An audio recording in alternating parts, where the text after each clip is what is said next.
Okay, I'll just show you how to pair a mobile to the Bluetooth audio system in this VW Tiguan 2015.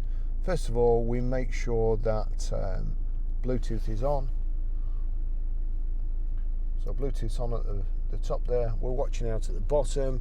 First, we click phone and then we click setup to get into the other menu. Bluetooth settings, click Bluetooth settings, paired device list, but we want search for devices. Turn down search for devices and click.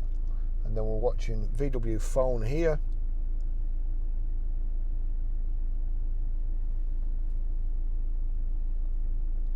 Picking up everything on the car park.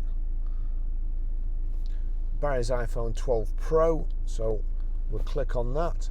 Please wait. And there we go, Bluetooth pairing request, pair. It's the same as that passkey, yes. Pairing successful, allow contacts and favorites to sync, allow.